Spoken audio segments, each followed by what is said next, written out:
我和你的母亲今天要去拜访2年级的雷老师。陆河林区批发市场采购猫粮了，家里只剩你一个，记得好好看家。好的，父亲，我会努力做好的。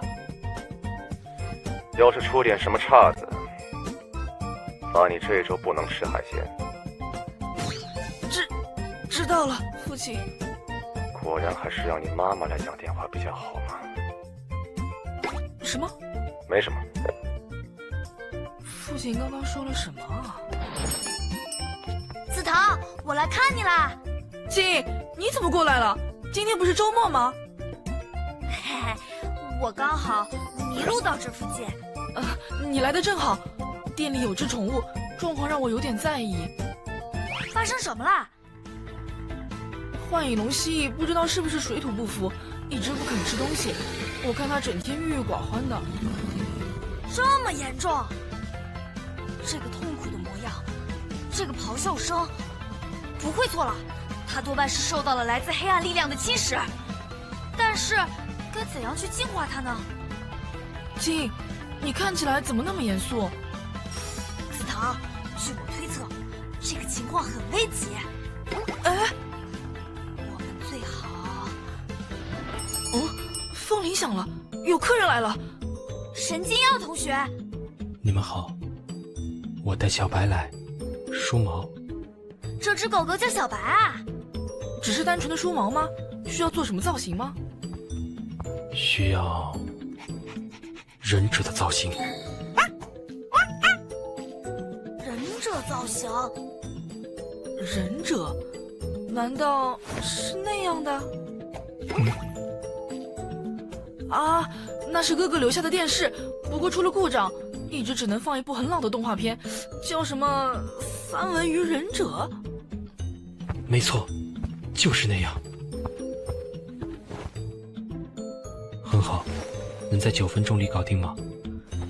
恐怕不能。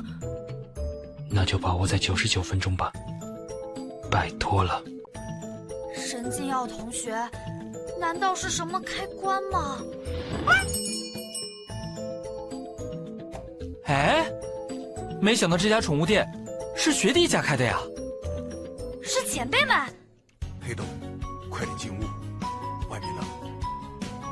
今天放假，就和银爵同学带猫过来打针和洗澡了。原来看起来严肃的学员风纪委员也会养猫。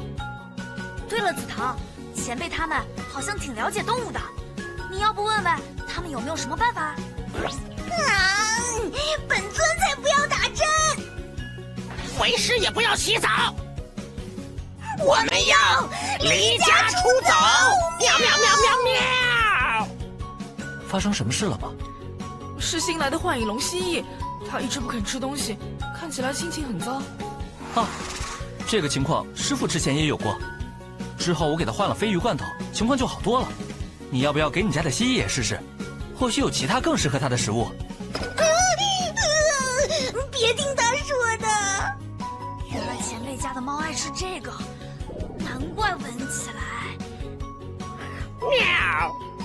其实为师今天还特地带了半盒出门，想当零嘴儿。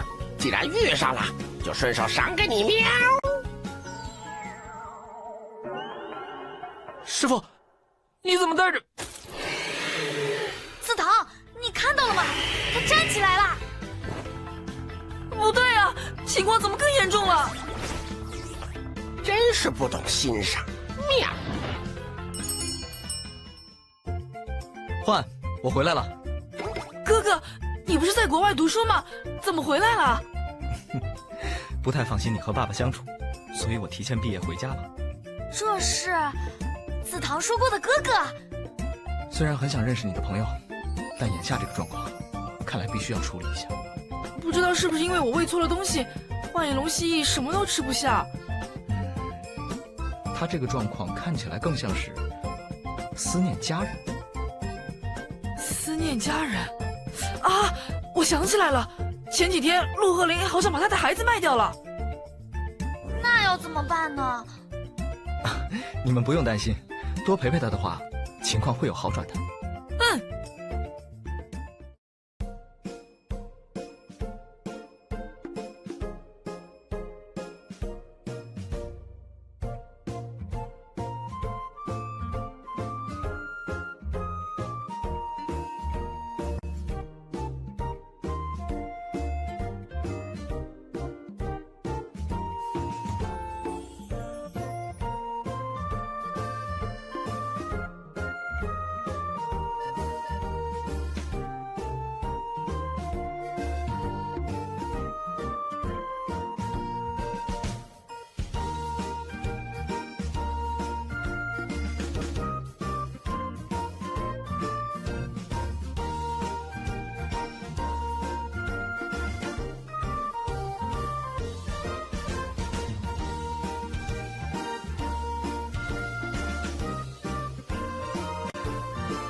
三文鱼忍者，真棒。